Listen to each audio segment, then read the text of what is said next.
بسم اللہ الرحمن الرحیم۔ السلام علیکم ناظرین۔ ایک دفعہ ایک بوڑھا دیہاتی صبح کے وقت سلطان صلاح الدین ایوبی کی عدالت میں حاضر ہوا۔ یہ بزرگ بالکل خاموش تھا۔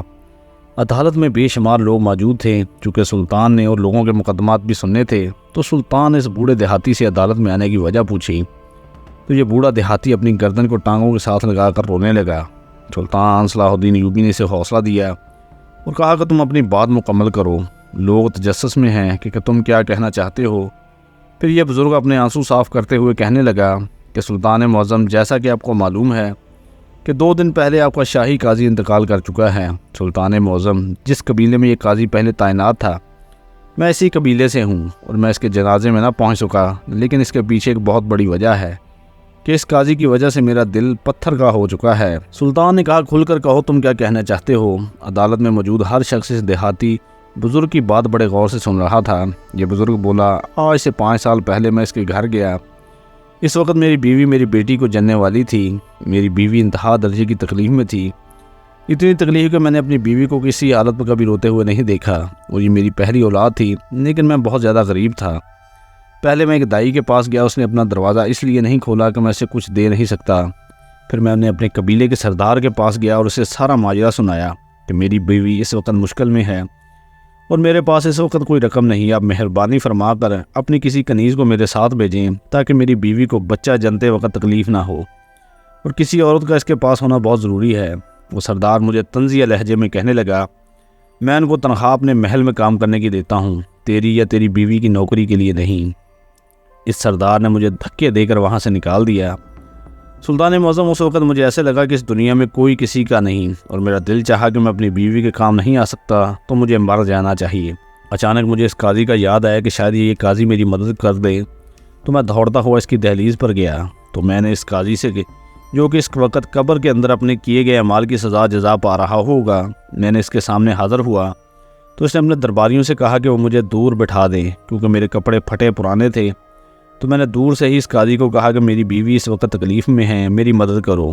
تو یہ قاضی غصے میں بولا کہ اپنی باری پر بولنا، پہلے جو لوگ آئے ہیں ان کے مقدمات سن لوں، تمہاری بات بعد میں سنی جائے گی۔ میں نے اس سے گزارش کی کہ میری بیوی مشکل میں ہے اور میرے پاس وقت نہیں ہے۔ اس نے اپنے درباریوں سے کہہ کر مجھے دھکا دے کر وہاں سے نکلوا دیا۔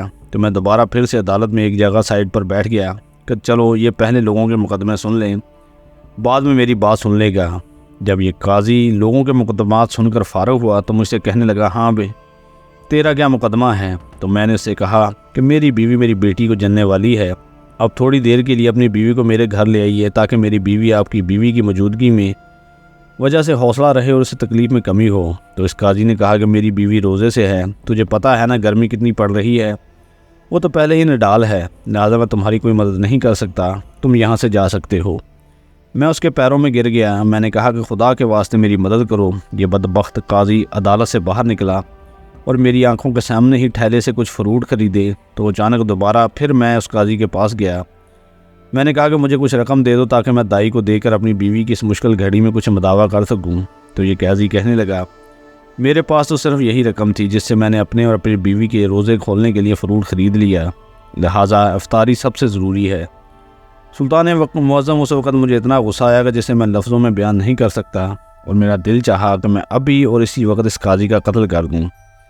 میں نے اپنی بھری آنکھوں کے ساتھ آسمان کی طرف دیکھا اور خدا سے شکوے کی حالت میں بیٹھ کر زار و قطار رونے لگا۔ سلطان معظم، میں روتا پیٹتا اس حال میں گھر پہنچا کہ میرے ساتھ میری ذات کے علاوہ اور کچھ نہ تھا۔ جب میں نے دیکھا تو میری بیوی میری بیٹی کو پیدا کر چکی تھی اور خود نہایت تکلیف میں کراہتی ہوئے مجھے بلا رہی تھی۔ جب میں اس کے پاس گیا، میں نے اس کے پاؤں پکڑ لی، اس سے کہا کہ مجھے معاف کر دینا، میں کسی کو تیری مدد کے لیے نہ لا سکا اور نہ ہی میرے پاس اتنی رقم تھی کہ میں کسی دائی کا بندوبست کر سکتا۔ تو میری بیوی نے میری آنکھوں سے میرے آنسو صاف کیے اور مجھے اس سے کہنے لگی، حوصلہ کرو، خدا نے ہمیں کسی دوسری کی ضرورت ہی محسوس نہیں ہونے دی۔ سلطان معظم، ابھی کچھ ہی وقت گزرا کہ میری بیوی اسی تکلیف میں اس دنیا سے چلی گئی۔ میری بیوی اس دنیا میں میرا واحد سہارا تھی، اب تو میرے ہاتھ میں ایک صرف ننھی سی میری بیٹی ہے۔ میں سوچ کے پریشان ہوتا کہ میں اسے کیسے پالوں گا۔ مزید کچھ وقت گزرا تو ایک فقیری نے صدا لگائی۔ جب اس فقیرنی کو اندر سے کوئی آواز نہ آئی تو اس نے اندر جھانک کر دیکھا تو میں بے ہوش پڑا ہوا تھا جبکہ میری بیٹی رو رہی تھی۔ اس فقیر نے پورے گاؤں میں یہ اطلاع دی کہ ہم دونوں میاں بیوی مر چکے ہیں۔ پھر پورا قبیلہ میرے گھر آیا، تب تک مجھے ہوش آ چکا تھا۔ پھر لوگوں نے مل کر اعلیٰ کفن میری بیوی کو دیا، کھانے پینے کا انتظام کیا، لیکن سلطان معظم یہ سب میرے کسی کام کا نہیں، اور میں خدا کو حاضر ناظر جان کے کہتا ہوں کہ ان سب کی گئی تمام خدمت جو کہ دکھاوے کے علاوہ کچھ نہ تھا، وہ سب بیکار تھی۔ جب میری بیوی زندہ تھی تو کسی کے لیے ایک لمحے کا بھی وقت نہیں تھا۔ مختصر یہ کہ سلطان معظم اس قاضی نے مجھے جواب دیا اور میں وہاں سے روتا ہوا اپنے گھر واپس لوٹ آیا، لیکن میرے دل سے یہ بد دعا نکلی کہ کاش اس قاضی کی بھی بیوی پر وہی حالت آئے جو میری بیوی پر آئی تھی، اور یہ اسی طرح گڑ گڑاتا ہوا میرے دروازے پر آئے جس طرح اس کے دروازے پر میں گیا تھا۔ لیکن اس کے بعد اس کی شکل مجھے جب بھی نظر آتی تو یہ میرے اندر آگ لگ جاتی تھی۔ خیر میں روزی روٹی کمانے کی خاطر اپنا گدھا صبح کام پر لے جاتا اور شام کو واپس لے آتا۔ خدا کی کرنی ایسی ہوئی سلطان معظم کے میری بیوی کے انتقال کے 6 سال بعد ایک رات یہ قاضی اپنی بیوی کے ساتھ ہمارے قبیلے سے کافی دور ایک منام قبیلہ تھا اس کی طرف جا رہا تھا کہ راستے میں اچانک اس کی بیوی کے پیٹ میں درد ہونے لگا۔ میں رات کو اپنا گدھا واپس لے کر آ رہا تھا تو میں نے دیکھا کہ ایک جگہ روشنی ہے اور ساتھ کسی کے چیخنے کی چلانے کی آواز بھی آ رہی ہے۔ میں سمجھا کہ شاید کسی مسافر کو کسی ڈاکو نے لوٹ لیا ہوگا۔ میں اپنے گدھے کو مزید تیز دوڑاتا ہوا جب اس کے پاس پہنچا تو میں حیران رہ گیا کیونکہ یہ قاضی بلند آواز میں کسی کو پکارنے کی کوشش کر رہا تھا۔ تو میں نے دیکھا کہ اس کی بیوی بچہ جننے والی ہے اور نہایت تکلیف میں ہے اور زور زور سے چیختی چلا رہی ہے۔ جب اس قاضی نے مجھے دیکھا تو میرا دل کہتا ہے کہ میں دیکھتے ہی اس کے دماغ میں اس کا میرے ساتھ کیا گیا سارا سلوک سامنے آ گیا ہوگا۔ یہ میرے قدموں میں گر گیا اور مجھ سے کہنے لگا کہ یہاں سے چند میل دور کوئی قبیلہ ہے، تم وہاں سے کسی عورت کو لے آؤ۔ میں نے ایک نظر خدا کی طرف آسمان میں دیکھا اور پھر اس قاضی کی حالت کو دیکھا تو میں فوراً دوسرے قبیلے گیا اور وہاں جا کر ایک گھر میں آواز دی کہ ہمارے قاضی کی بیوی بچہ جننے والی ہے۔ تو میری پہلی ہی آواز پر ایک آدمی نے گھوڑا نکالا اور اپنی بیوی کو ساتھ بٹھایا اور فوری اس قاضی کے پاس پہنچ گیا۔ تو اس کی بیوی اور اس کا بچہ دونوں صحیح سلامت اپنے گھر پہنچے اور اگلی ہی صبح یہ قاضی صبح میرے پاس آیا اور مجھ سے زاروں قطار رو کر معافی مانگنے لگا کہ میں معافی چاہتا ہوں، میں نے کل تم پر بیتے گئے وقت کی اصلیت کو جانا، مجھے معاف کر دو۔ تو پھر میں نے سلطان معظم اسے معاف کر دیا تھا، لیکن مجھے یہ نہیں پتا تھا کہ خدا نے اسے معاف کیا تھا یا نہیں۔